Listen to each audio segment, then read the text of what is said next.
Hello, everyone. Welcome to our LSA webinar for November with DataDome on Bots Unmasked, Navigating the New Frontier of Online Fraud Prevention.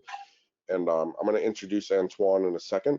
Start with a couple of housekeeping items. If anyone would like to submit questions, you can go to the questions box in the GoTo control panel, webinar control panel, and submit those questions. And if you have any trouble seeing us today, just log out and log back in.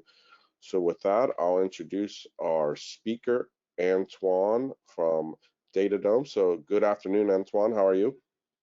Doing well. Thanks for the introduction. And can you tell us why you're speaking today in a webinar on bots? So what's your background? I'm leading the threat research team at DataDome, and so DataDome is a cybersecurity company. We protect our customers against online fraud, in particular fraud conducted by bots.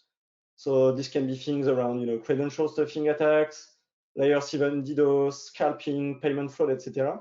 And so today I'm going to talk about bad bots and the kind of, things they can do on website, how sophisticated they have become, with a focus sometime on different kind of industries, like travel industry, for example. And I understand your company's done a huge bit of research on bots globally, so we're going to hear about that today. So I'm looking forward to that. But I had suggested that we start with a poll on CAPTCHA. So maybe that will be a good way to get us started. So let's see what the audience thinks about CAPTCHA. So if anyone's on second screen, come on over to the webinar. We want you to see what you think about CAPTCHA. So audience, we're going to give you a few seconds here. If you can vote, do you believe that CAPTCHA protects your business from bot attacks? So Paul, are you able to see that, or are you able to see it, Antoine? So perfect. So do you believe that CAPTCHA protects your business from bot attacks? Yes, no, somewhat, or not sure. So please go ahead and vote, everyone. So do you believe that CAPTCHA protects your business from bot attacks? Yes, no, somewhat, or not sure. So again, if you're on second screen, come on over and vote. I see about actually most of the people have voted, so that's good. So one more second. Do you believe that CAPTCHA protects your business from bot attacks? Yes, no, somewhat, or not sure. So actually almost everyone has voted, so thank you to the audience for that. Let me see, and I'll show you, Antoine, what the people see what they think. So 8% yes, 21% no, 50% somewhat, and then 21% not sure. So most are only somewhat or no, Antoine, so we'll see if your research agrees with that. So with that, they can now see us. So let me see, Paul, we got still showing me the poll. I don't know if you can help him get the slides, Paul. So with that, Antoine, we will turn it over to you for the presentation, and let's see if as you pull it up, how do you see the results? Is that something you agreed with? Yeah, I agree with it more or less, because anyway, it's a tricky question. Yeah, I mean, of course, it adds some layer of protection, but it has become really easy nowadays to bypass CAPTCHA. I will talk about it in the second part of this presentation. There are a lot of techniques, and yeah, I will show you, we'll show you some results of some of our studies, and yeah, it's helping, but not against all kind of bots. Okay, so you agree with the somewhat a little bit. I think it helps maybe with the lazy fraudsters, not with the ones who are very persistent. Exactly, yeah. So with that, I'm going to turn off my camera, and it's over to you, and looking forward to hearing about your global bot security report. So with that, and if anyone has questions, send them in, and we'll get to them at the end of the presentation. So thanks to you, Antoine. Over to you. Thank you. So I will start the first part of the presentation by a few slides about our global bot security report. So basically, what we did is we built a tool online that is available for everyone to test your own website against different kind of bots. So if you go on our bot tester website, you can test, the security of your website against simple bots that use curls, simple bots that don't even execute JavaScript, but that pretend to be a fake Google bot by changing their user agent, and simple bots that pretend to be Chrome, change their user agent, add the proper HTTP headers. And for each of these bots, we use different kind of residential proxies located in France, in the US, and in Canada. And the idea is that we make simple requests either on the URL that you provide or on the homepage, in the case of this report. And then, we have a look and we see if our simple bots are blocked. So for our report, we made requests to different websites located all around the world in different kind of industries. And we only made one request with each type of bot. And for each of them, we use different kind of proxies. And we made a request on the homepage to avoid causing any damages. So I will show you the results. So what we observed is that around 2/3 of the websites are not protected against simple bot attacks. So more than 2/3 of the websites were not even blocking our most simple bots. So of course, you may argue that some websites may not care, about blocking them, which is completely fine, or maybe they don't care about blocking them on the homepage, which is, I agree, a limitation of the study, but this is still interesting to see. So we see that some websites are still trying to protect, to get some protection against bots, because like around 20% of them partially blocked some of our bots. So 20% of the websites block some of our bots, but not all of them. And only 10% of them block all of the bots. In the travel industry, it's roughly the same results. We see that the travel industry is slightly more protected, with 66% only of the website not protected versus around 69% for all the websites. If we have a look at which bots perform the best, so we see that the fake Google bot is the most detected. So most of the time, there were 25% of the website detecting fake Google bot. But sorry, it's the opposite. So on 25% of the website detected Google bot, but only like 15% of the website detected curl and fake Chrome bots. So it means that just by doing a simple, bots without even executing JavaScript, just by forging a few HTTP attributes, we were able to, become undetected on most of the websites. If we have a look per industry. Can I interrupt you with just 1 second? Sorry, you said it was okay for me to interrupt. I just wanted to go back and ask you, I think most of the audience will understand what a fake Google bot or a fake Chrome bot is, but can you explain what a curl command bot is? So we have some people that are coming more from the commercial side of their website, so just to make sure that we very basic so explanations. Curl is basically a simple command line tool that you can use to make a request to a website. Like you can provide a URL and you can say, okay, make a request to this URL. So basically, it's a simple library that enables developer, for example, to make an HTTP request to a website and retrieve the content, or simulate add to cart or login attempt. So it's something really simple. It cannot even execute JavaScript, and in case of this curl bot, we were not even lying about our identity. So we were explicitly saying that we were curl. We are not hiding the presence of our tool. Fake Google bot, basically, we use a Python library that is making HTTP requests. So once again, it does not execute JavaScript. So this is quite different from a real human user. And so we have a bot that makes a simple HTTP request. But in this case, we lied about our identity. And in the user agent HTTP header, we pretended to be Googlebot. So we say, hey, we are, we have the user agent of Googlebot. Please, trust us. Most of the websites should still detect it, because if you want to safely identify Googlebot, you should not rely on the user agent because it is unsafe. This is a data sent by the end user and it can be modified by any attacker, as what we did. Instead, you should rely either on the IP address or the reverse DNS to verify that the IP actually belongs to the private ranges of Google. And the fake Chrome bot is quite similar. You can see it as an upgrade of the fake Google bot. But here we don't pretend to be Googlebot. we just pretend to be a legit Chrome browser, but we forge all the HTTP headers properly. So we took a real Chrome browser, we had a look at all the HTTP headers that a normal Chrome browser would send, and we put them in our bot. So our bot is still not able to execute JavaScript, but it looks more realistic. So it may be more difficult to detect. Excellent, thank you.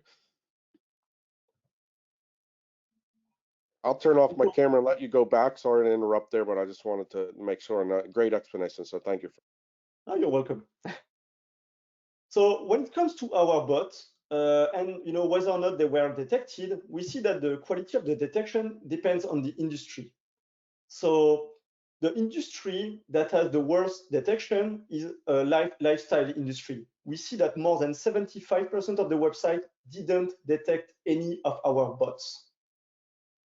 However, when it comes to the travel and tourism industry, this number is lower. It's around 68%. So we see that e-commerce, travel and tourism industry has a better bot protection compared to lifestyle and sport websites. We also detected whether or not the websites we were making requests to were protected by specialized bot protection tools. So what we call a specialized bot protection tools is a tool like DataDome, for example. So a tool like DataDome, like Cloudflare, so it may be a bot protection tool integrated into a CDN. It may be something like Akamai, something like F5, Imperva. So we detected whether or not the websites we were requested had a WAF or a bot protection mechanism installed. And so we detected that roughly a third of them had some specialized bot protection tools. However, if we look at the performance of the websites that are protected with a bot protection tool, we see that it's still not really fantastic. So we anonymize the results, but basically we see that some providers were not even able to detect more than 80% of the traffic, of the bot traffic. So for example, provider 4 didn't detect more than 80% of the bots. So they only detected something like 20%. The best bot provider detected half of the bots. So you may think, okay, but like your study is a bit weird, like you're making requests on the homepage. Who care about the homepage? Yeah, I agree with you. But what I observe at DataDome, for example, is that whenever there is a layer 7 DDoS attack, the DDoS focus on the home page. Why? Because no one protects its home page, and attackers know it. Or attackers will target, the term of services page. The kind of pages that no one cares about. So you may think, okay, this is not fully representative. Yeah, but this is really important to be able to detect bots as fast as possible on every kind of pages or API that is targeted, because otherwise attacker may target this API, may target this URL to conduct an attack. But what this graph shows is that in general, most bot detection vendors have trouble detecting even the most simple kind of bots that don't even execute JavaScript. We also had a look at CAPTCHA. We started this presentation with a poll about CAPTCHA.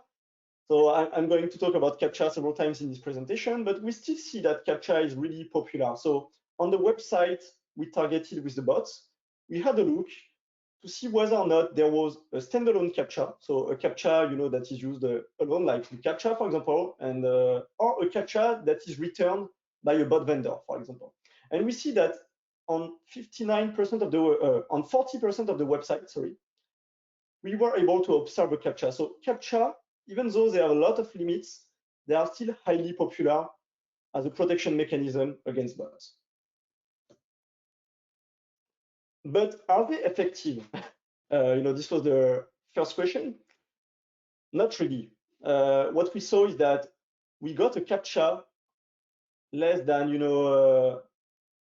22% of the time, and sometimes not for all the bots that we sent. So sometimes we got a CAPTCHA, maybe because the country was suspicious, but only 20% of the time we were able to get a CAPTCHA. We also saw like websites protected by a specialized bot vendor, and that were also using standalone CAPTCHA. So like, is it really more efficient, to use both a CAPTCHA and a bot detection vendor? So yes, here we see that 55% of the websites that had both CAPTCHA and a bot vendor didn't detect bots. So it means that 45% of them still detected our bot, which is way better than the overall statistics.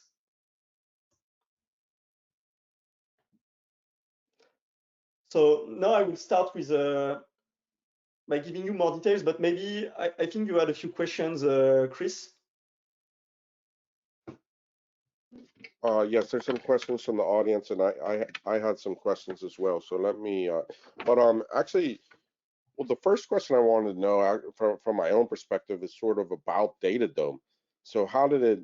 I mean, it's not the most common that someone, a company decides to start bot mitigation and detection. So what's the history of your company? Yeah, so DataDome, like originally it was like it was meant to be a dome to protect the data of your website, and the way they started was they wanted to protect websites that had valuable data, mainly in the news industry. I think in the beginning, I wasn't there the first years, but basically the idea was that okay, if you have valuable data, you may want to monetize them with API. And actually, we hear it more and more today with Twitter, with Reddit, for example, that want to monetize their data through API. But if you want to monetize your data and you don't have any bot protection in place, no one is going to pay for it, because like it can be obtained freely using bots. So the idea was that, okay, if you want to monetize your data, we could build a dome around it and, protect your website against bot to force people that want to access your data to pay for your API. But like, I think when they were doing this, they realized that, probably there was more value. Like if you're going to do bot protection, it's probably more interesting, to protect against, DDoS attacks, credential stuffing, or even scraping or scalping. But like websites were not really willing, to monetize their content all of the time. And in the end, we focus more on the, bot protection side than on the monetization side. That I mean, like every website can do it on their own if they want, but it's not part of our product. And we have a question from the audience that doesn't surprise me because it's the same one I had. It's particularly important for travel, and it's about good bots. So basically, in travel, a lot of airlines and travel companies rely on good bots for sales. So how does your company handle good bots? Yeah, so when it comes to bot detection in general, like you don't want to block all bot traffic because you have good bots, like Googlebot, for example. You always want your website to be indexed by Google so that human users can search for it on Google and find content on your website. But maybe you have partners that are scraping your website to retrieve price information. Maybe you have monitoring systems that want to detect if your website is fast enough, etc. So it's for DataDome, we distinguish two kinds of bots: the bad bots and verified bots. So the bots that you want to allow. And when it comes to verified bots, we provide for the most common bots, we provide simple mechanism to authenticate them. So we keep up-to-date databases of Google IPs, for example, Bing bots, all kinds of popular bots. You can easily, allow or block them from your dashboard. You don't need to worry about, verifying their identity. We do it for you. But when it comes to partners, that maybe only, that may be only operating with you, you can authenticate them easily by creating allow rules using IP addresses, IP ranges, autonomous system, reverse DNS, headers, whatever you want that makes it easy to safely authenticate your partners and ensure that they are not blocked. Excellent. So we'll get to the other questions at the end of your presentation. You did mention dashboard. I think we're going to see your colleague. He's going to join us and show us your dashboard in shortly. So the questions that everyone, for anyone that's joined more recently, you can send them into the questions box. So in your go-to webinar control panel, there's a questions box. Just go ahead and send in those questions there. And with that, we'll get to the other questions at the end of your presentation, Antoine. So let us, I'll turn it back over to you. Okay, so now I'm going to talk about bad bots and what they look like in 2023. And to talk about bad bots, I will use data from a study we conducted last year on a lot of e-commerce websites and travel websites and hospitality websites during the holiday season. So during the season that includes Black Friday and Christmas, we studied more in details, the type of bots that were attacking a lot of websites and mobile applications located all around the world to have, a representative data set. And what we observed is that bots are becoming increasingly sophisticated, and I will show you why after. But basically, nowadays, most of the bots that were targeting our customers during the holiday season were using domestic IP addresses. So it means that whenever a bot was attacking an American website, they were using an IP address or a residential IP address located in the US. When an attacker was attacking a European website, they were using European IP addresses. It enables them to stay under the radar and avoid, simple detection techniques like geo-blocking, for example. On top of that, we observe that more and more attackers are willing to pay more to get access to better proxies, in particular ISP and residential proxies. Because these proxies have a better reputation, they are not like data center proxies that belong, to companies like Amazon, Google, and that can be easily identified. These are proxies that belong to well-known ISPs like Comcast, AT&T, and so it's way more difficult for a website to just block this kind of IPs because they are the same IP addresses as the one used by your real users. And finally, we saw that bots were trying to forge all kinds of signals to appear more human. So they were trying to forge all kinds of fingerprinting attributes, server-side fingerprints, HTTP headers, etc. But they were also trying to mimic human behavior to avoid, simple detection techniques based on rate limiting or, inconsistent mouse movements, for example. So what did we observe, in terms of, country of attack? So we observed that more than 20 billion of the bad bot requests were coming from the US. So does it mean that the US is home to the most fraudsters? No. It just means that in our data set, we had a lot of customers that were located in the US and that are operating mostly in the US. These were huge e-commerce and travel and hospitality websites. And because they are located in the US, attackers decided to use IP addresses located in the US to avoid being detected.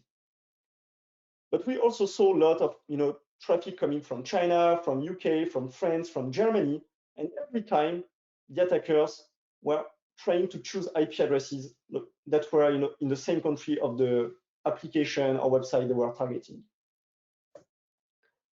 You may be wondering, okay, but how can I do it? Like, it may be difficult. No, nowadays it's really easy. You can get access to millions of residential IP addresses. You just need to use your credit card or any cryptocurrency you want. It depends on the kind of service and what you want to do with the IP addresses. I took a screenshot from the Bright Data website. So you may not be familiar with Bright Data, but Bright Data was formerly known as Luminati. And Luminati or Bright Data is basically the biggest residential proxy provider on Earth. They provide access to millions of residential IPs, including more than 4 million residential IP addresses located in the US. So it means that as an attacker, if I want to target an American website, they provide me with the option of using a pool of 4 million IP addresses located in the US and that belong to companies like Comcast, AT&T, Verizon. And these IP addresses, they are located on the device of real human users because maybe they install, a shady application with a bad SDK, or they installed a bad, browser extension that is, used to route traffic of bots and that, convert your device as a proxy. So you can basically see it as a sort of legal botnet because this is legal. They have terms of services, and it enables bots to route their traffic through your device. And they provide a lot of use cases on their blog. So if you're curious, feel free to go on the Bright Data blog. But basically, they explain what you can do during holiday season. So you can use their proxy to scrape your competitors in real time to adjust your pricing strategy and to outbid them. You can use their proxy to scalp limited edition sneakers or any kind of product that is limited edition to be able to buy a lot of them and resell them at a higher price. And that's what we observed. We observed that most of the attackers, in terms of volume of requests, were using ISP proxies. So particularly on e-commerce websites, or on websites like ticketing websites that are selling limited edition products or tickets. More than 60% of the bot requests were coming from ISP proxies. These are really expensive proxies, as I will show you on the next slide, but bots are willing to pay for it. Same for residential proxies, because it decreases their chance of being detected. On this pie chart, we see that only 16% of the bots were using data center proxies. It used to be popular in the past, but nowadays it's really difficult to make a efficient bot using data center proxies. So most bot operators stop using them because they know that anyway their bots won't get will get blocked, and they need to find another solution. So on this screenshot that comes from the Xproxy website, it shows different plans for ISP proxies. So ISP proxies are really popular for scalpers, so bots that are trying to buy limited edition products. Why? Because these proxies, they are registered under the name of ISPs like Comcast, AT&T, but they are located in data centers. So ISP proxies are not located on end user IPs. They are, whole IP ranges located in data center that are rented by ISPs to whoever is willing to pay for it. And so you have a really good latency, you have a good reputation, and this is really good for scalpers because you have only one chance when it comes to buy limited edition products. It's way more expensive. For example, if you want to buy 100 proxies for 2 months, it will cost you $500, which is more expensive. But with ISP proxies, you may be able to buy private proxies. So this means that proxies on which will be the only bot developers or bot operators, and it means that you have less chances of being detected because when you're sharing your proxy with other bot developers, maybe they are not good bot developers, and they are not really stealth. So the IP addresses may get flagged, they may get detected on a lot of websites. But if you're the only one operating from these IP addresses, then no one is aware of what's going on these IP ranges, and it increases your chance of not being detected. What we observed as well is that bots were forging all kinds of signals, all kinds of fingerprints, and all kinds of behavioral signals. For example, mouse movements, touch event, typing speed. So, in the past, there were simple advice like, oh, if you want to detect bots, just look at, data center IPs and outdated browsers, outdated user agents. This is not really useful nowadays because most of the bots, they will pretend to be the latest Chrome running on Windows or Mac or the latest Safari running on iPhone. So you can't rely on the simple heuristics. And even if you use them, you may make false positive actually, which is not what you want. Nowadays, it has become really easy for attackers to forge all kinds of signals because the reason we observe, bots forging all kinds of signals is because it has become really easy nowadays. You have a lot of open source libraries, a lot of bot as a service, online services that make it really straightforward to forge all kinds of things in a consistent way, let's say. So on this slide, we see a screenshot that comes from the Cycle TLS library. This is a library that makes it really easy for bot developers to lie about their TLS fingerprint. So what's a TLS fingerprint? TLS fingerprint is basically a set of attributes related to your HTTPS connection. So whenever you connect to a website and you establish an HTTPS connection, the client, so the browser or the bot, will exchange some metadata with the server to agree on certain parameters for the HTTPS connection, like the cipher suits, the version of HTTPS, etc. And so basically a TLS fingerprint is a sort of hash or combination of attributes related to the TLS metadata. And this metadata they depend on your operating system, your browser. And typically, if you are a curl bot or a Python script bot, basically, and you are not a real Chrome browser, you will have different values compared to a real browser used by a real human. So a lot of bots, bot detection vendors or WAF, will use this simple kind of techniques to detect bots from the first request. And this is really convenient and efficient. But we need to keep in mind that this can be easily spoofed by bots nowadays. As you can see on the slide, it's only 3 lines of code, one line to import the library, one line to initialize it, and then, it's just metadata. You just say, okay, I want to pretend to have a Firefox fingerprint, and then it will automatically forge the proper TLS fingerprint so that the server do not understand that you're not a real Firefox and will allow you. And when it comes to behavior, this is also really easy. You have a lot of libraries nowadays, like Ghost Cursor, for example, where instead of moving your mouse in straight line as what a bot would do, they give you options to generate curves that look more like what a human user would do. So, for example, if you want to click on a button, you just need to provide the current location of your cursor, where you want to go, so the destination of the elements you want to click, and then it will automatically generate a route from the current cursor position to the button you want to click. And the good news for bot developers, not for us that are trying to block them, is that all these libraries, but all kind of libraries nowadays, they are available, they are compatible with the most popular bot framework. So nowadays, whenever someone develops this kind of feature, this kind of libraries, they make it easily integrable, usable with frameworks like Puppeteer, with Playwright, with Selenium. So if you have already a bot running in production that may be blocked, you don't even need to rewrite it. You can just import this library and you don't need to change anything most of the time. So this is really powerful for attackers.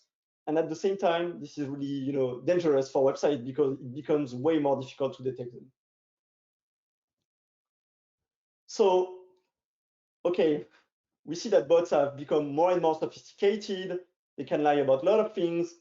They can even forge CAPTCHA using CAPTCHA farm services. I didn't talk about it in the previous slides, but the same thing happened for CAPTCHA.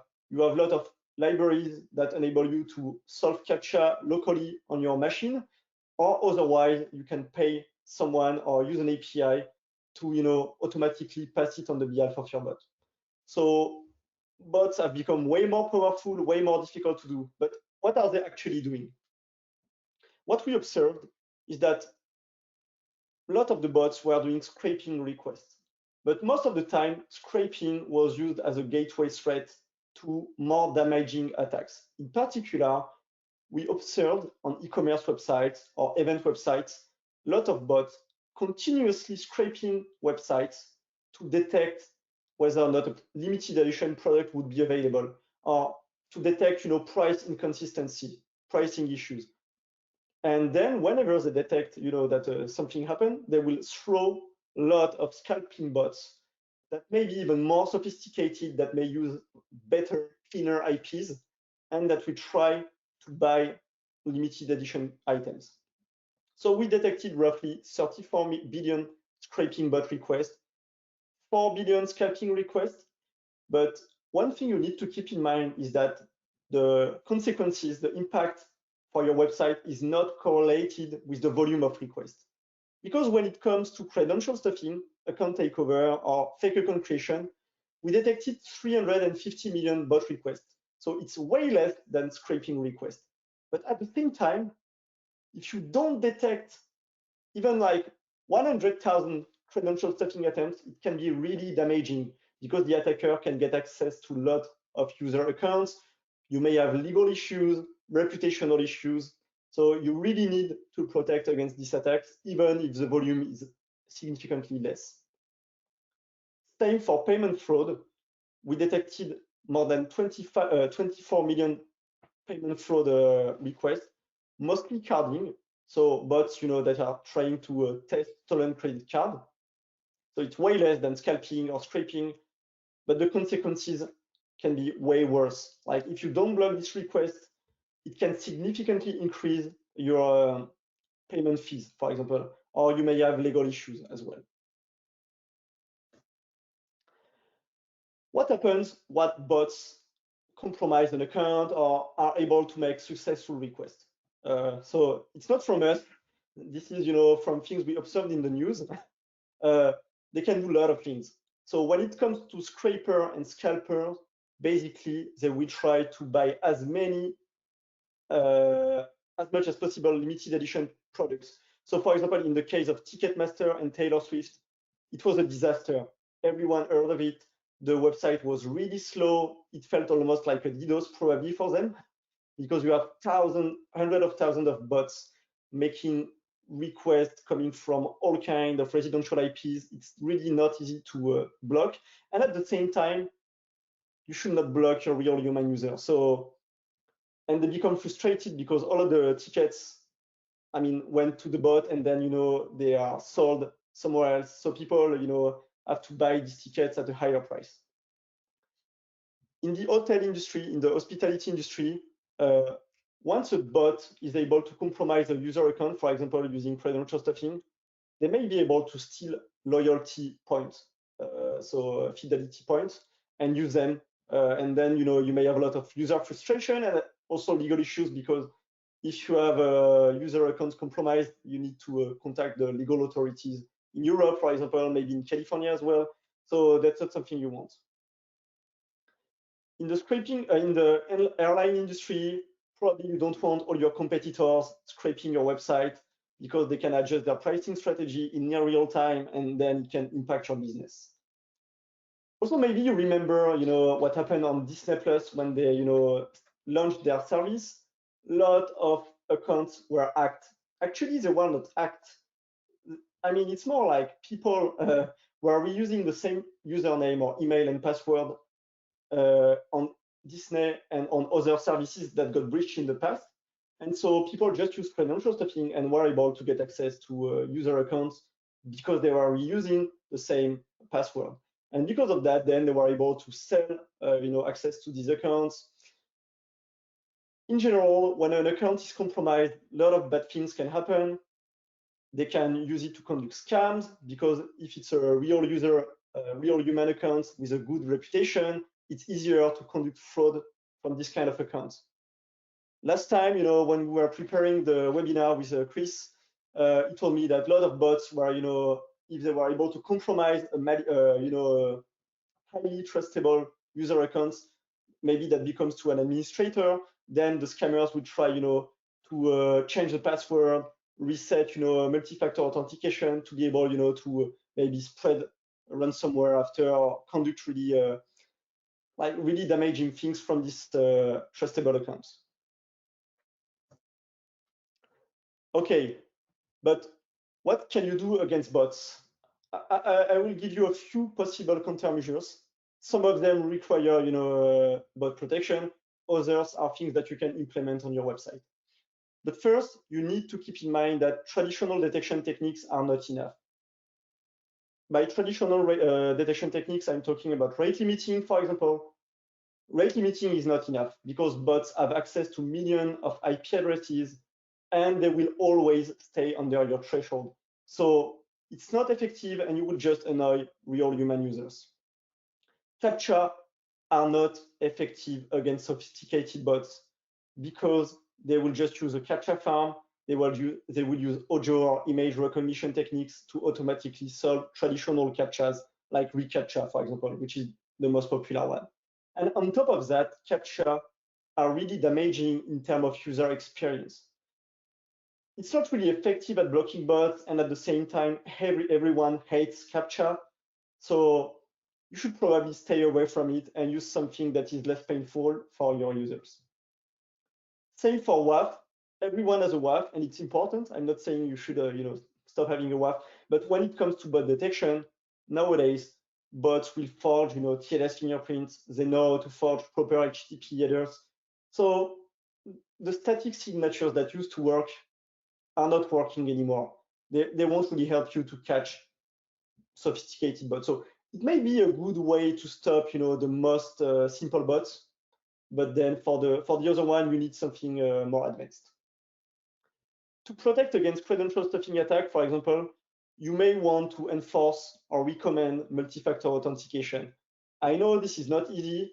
It's really effective from a security point of view, but people, from your marketing team, or they may not like it because it can be quite difficult to make it used by, users. They're not familiar with it. It's slow down, the onboarding process. So it may be difficult, but if you are dealing, with highly sophisticated bot and you have a lot of highly valuable data, it may be better to enforce multi-factor authentication.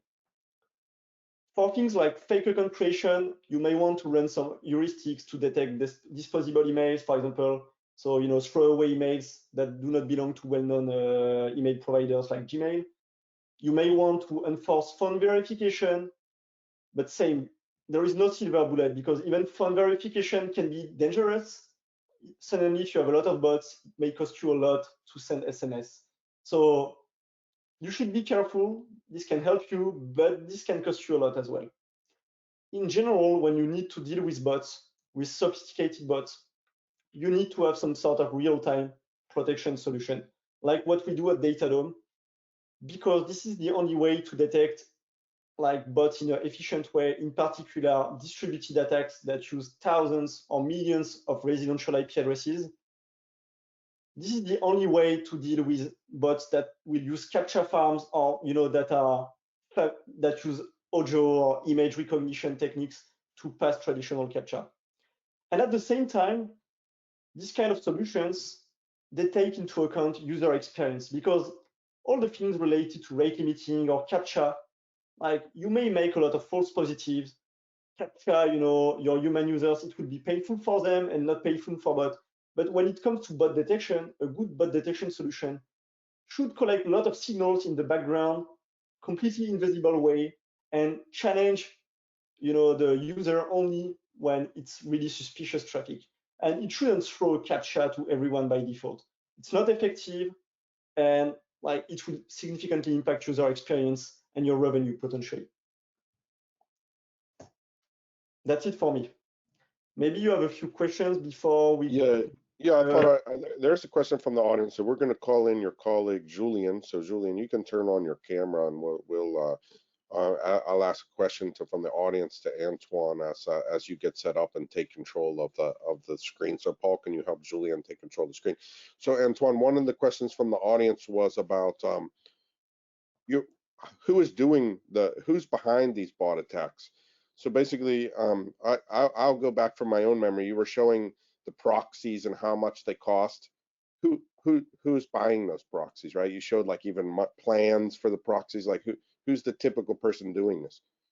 I would say it depends on what you want to do. When it comes to scraping, you have a lot of scraping is legal, or at least you won't go to jail for scraping, except maybe if you are scraping personal data or highly confidential data. But scraping public data, you won't end up in jail. So you have a lot of companies that are gathering public data or data behind a paywall to ingest them, to scrape their competitors and adjust their pricing strategy, to collect intelligence maybe for the stock exchange and trading algorithm. So when it comes to scraping, you have a lot of real companies doing it. When it comes to DDoS attack, account takeover, credential stuffing, carding, payment fraud in general, this is different. Okay, most of the time you don't want to pay with your own credit card, so probably you will pay with a stolen credit card or with cryptocurrencies. And in this case, these are a lot of individuals or cyber criminals that want to get access to user accounts, maybe to conduct more aggressive scams, maybe to post spam that is used to spread malware or phishing. So they use bots as a way to scale cybercrime. Like you may want to create a lot of fake accounts to spread misinformation, to spread phishing on social media, to send phishing links on the marketplace. So scalping, I would say this is like in a gray area. Most of the time, I would say these are teenagers that are really smart, actually, They create really sophisticated bots, and they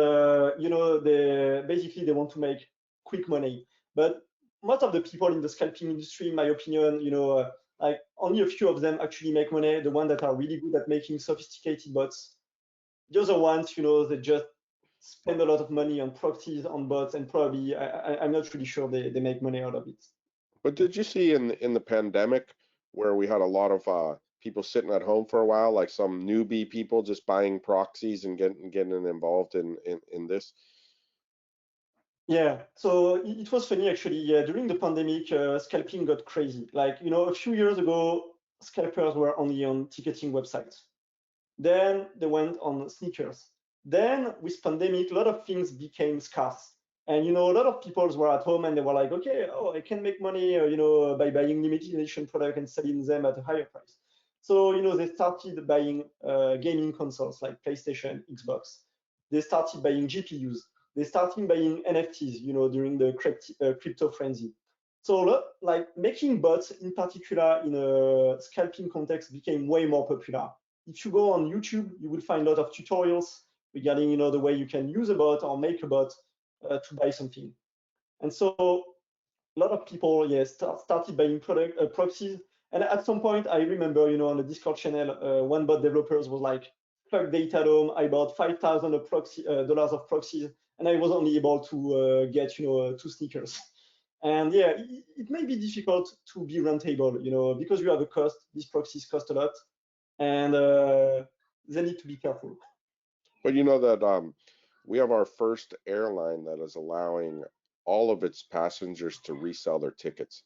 So now scalping will be coming to the airline world. So any passenger of this airline in Argentina called Flybondi can sell its sell the tickets to another passenger. So welcome scalping to the airline world. Just one more quick question for you from the audience before we turn to Julian, and it says, could it be a better idea rather than blocking bots why not redirect them to a tar pit fleet with completely random behavior? Yeah, this is a good question. So this is a good idea. The reason we don't always do it, and bot vendors in general don't always do it, is that at some point you need a sort of feedback loop. So you need to challenge actually the end user to see if you're right or wrong. And when you don't have any feedback loop, it's difficult. The other reason is that when you are dealing with companies, like let's say you have a company whose purpose is to bypass you. And these kind of companies, this may be all kind of bot as a service, or all kind of online services that provide an API to scrap website, or to buy limitization product. This is their job to bypass bot detection companies, and basically, they will, they will try to detect side effects. So if you redirect them to a page that is not legit, or if you try to return fake data, okay, maybe it will work at the beginning, but at some point, they might be able to detect it. So, but it's a strategy. We do it sometimes. It depends on the customer. But when you do it, then it's not a silver bullet as well. It may require some implementation on the website side, and in the end, bots may be able to detect side effects. Maybe it will be more difficult for them, but most of the time, they would still be able to detect that they were blocked or detected at least. Perfect. So thank you for that answer. And with that, we'll turn it over to Julian. So Julian, I think you're running things, so I don't know if you should be able to. Yep, perfect. So I'm going to turn off my camera and over to you, Julian. We see your computer live. So yeah, can you hear me? I can hear you and I see your computer live. So let's see how your system works. So over to you.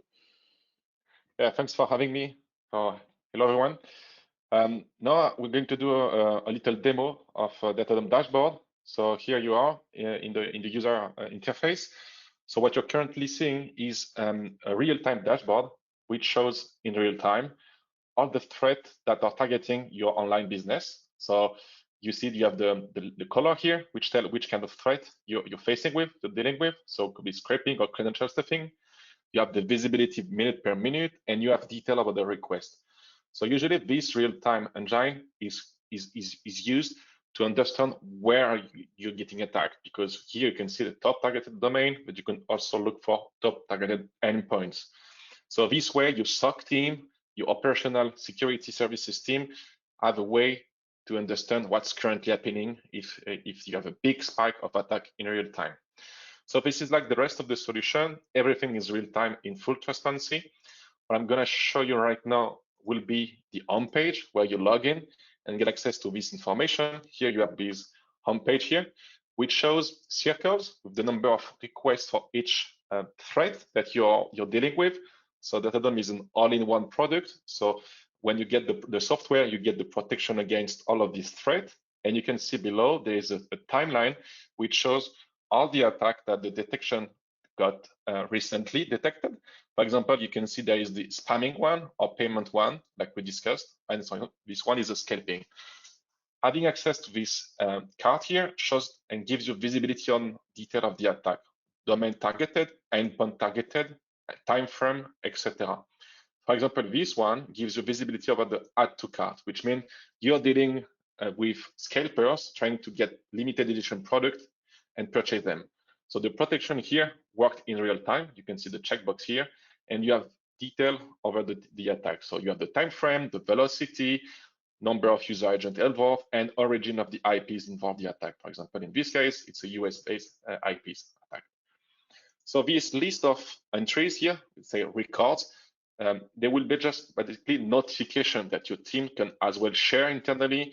So the security service can dig and understand where you got attacked, how long, how big was it, etc. And you can see the check here, which gives you the guarantee that the protection was effective during that time frame. So this is the home page here, basically showing visibility of the recent attack.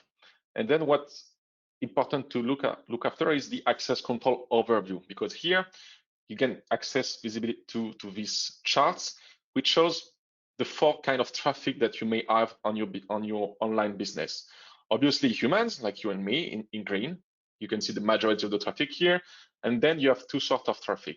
The verified bot, like Antoine mentioned, could be the Google bots or other partners that could be legitimately coming to your website and that you can authorize them, rate limit them, time box them, giving specific permission to them, or just block them because you don't work with these verified bots.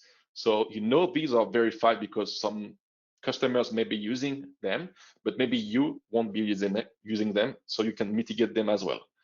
And then you have the red ones, which are AI threat detection, and these are obviously just bad bots, so fraudulent activities.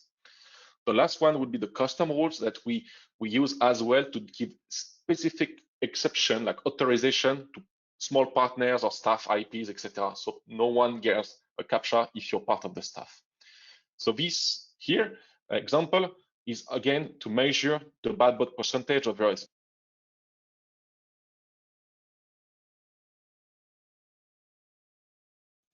You've cut out. Can you hear me?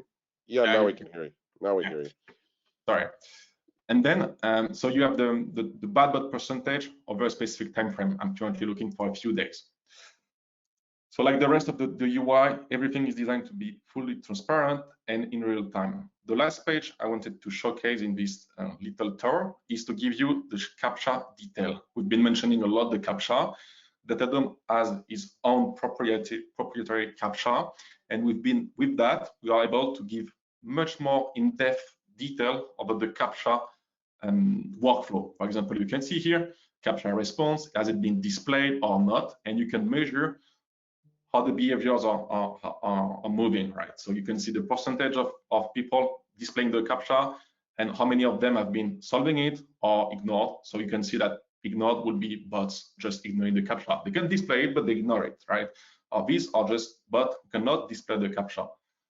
So all of this information are in real time with the false positive rate, which tends to be to 0.01, which is 1 CAPTCHA solved over 10,000 CAPTCHA sent. And this is it. 2 seconds to solve, very easy. And there is more to share, but I'll let Antoine complete on that. Well, you can leave I'll ask you a question because I believe you're the sales guy. So I was really struck by Antoine's presentation where he said like the number of companies that are undefended, right? Like it's travel wasn't the worst, it was one of the better ones, but still it was still like a huge number. So what causes a company to reach out to you as a sales guy? Is it generally like there's a big there's some type of breach and the management's screaming, and that's when you hear from them, or what causes a customer to reach out to you? Yeah, okay, thanks. Yeah, I'm a pre-sales in EMEA in APAC since 2 years. So most of the time could be a recent breach or login, leaked account, could be a payment fraud case as well, because if a bot make like thousands of requests, you get fees for that, so it can become a lot. And then also one of the main reasons to get a defense in place, like with DataDome, would be to get a warranty of keeping the competitive advantage on the market by protecting your assets, right? So from one competitor to another, just having a warranty, and that DataDome will mitigate them, and no one can get your content without any approval. So this is, I'd say, the top one. And then you have the credential stuffing, the payment fraud, and the scalping as well. Yeah, so all of the case we've been mentioning. And then within a company, who reaches out to you? So, because you have a cyber department, a fraud department, maybe a CIO, risk team. So, do all of the above? Who reaches out to you for bot mitigation? So it depends which threat is eating them. So what's the pain? And most of the time will be CTOs and then e-commerce manager. And I'd say these two are the most common people reaching out to them. Excellent. So yeah. we're actually coming down to the end of the hour. So we'll let what I wanted to end with was Antoine's final thoughts. So thank you, Julian. It was very nice to see the dashboard. Most of the time in the webinar we don't look under the hood, so that was refreshing. So Antoine, what would you like people to remember from today? Like what's your key takeaway? My key takeaway is that like most of the websites are not protected, or think they are protected, but the protection is not actually efficient, and it may be damaging user experience. For example, with CAPTCHA, which annoys every real human user. And at the same time, bots are becoming more and more sophisticated, and it's not just marketing. Like you go on GitHub and you look for the stars related to popular bot libraries, automation libraries with features to bypass bot detection. It's getting worse and worse. And can I interrupt on that one? Why is it getting worse and worse? Why is 2024 the year of this massive bot attacks? What happened? Yeah, basically so 5 years ago, like just before I started in the industry, Google released Headless Chrome. And why did they release it? To make it really easy to test your website. And it's fantastic because then you can test your website really easily with a real browser. And it started to be used by bots. And at the time, okay, it was really realistic, but it still had a few differences with the real Chrome. And like last year, Google released a new version of Headless Chrome that is on the same branch as real Chrome. So you have no difference anymore. Or you need to find a lot of side effects. You need to push really hard to find like strong detection signals. And at the same time, as we discussed before, making bot has become more and more popular, mainstream. A lot of people are doing them as official work for scraping with real companies, for scalping, and so they developed a lot of tools available for free or available through paid APIs, and the ecosystem has made it really easy to make sophisticated bots. What used to be really difficult would require low-level knowledge. For example, modifying a TLS fingerprint was quite challenging a few years ago. Today, just do a single import in a Node.js, and you have a perfect TLS fingerprint. So I have some takeaways, and we did get a final question from the audience. Someone wants us to display the bot test website link again, but that's going to be difficult because we'll have to give control back to you. But one thing that I took away from today was user experience. Everything you said, whether it's CAPTCHA or two-factor authentication, it's a better user experience. It's more secure, and you have less abandonment, right? So user experience is what I took away from you. Below are all our LinkedIns. So please, everyone, go, especially with Julian and Antoine, go ahead and link with them. and reach out to them to find out more about DataDome and about protecting your businesses from bot mitigation. And I'm not sure, Antoine, can you take control again and just show that link, or is it? Oh, I don't have the link, so it may be better if Julien. Can you see my screen? There's datadome.co.bot-tester. No, we don't. No, we don't Okay. see it. So Okay. we'll just say it, and we'll say that again, and the person will. Datadome.co/bot-tester.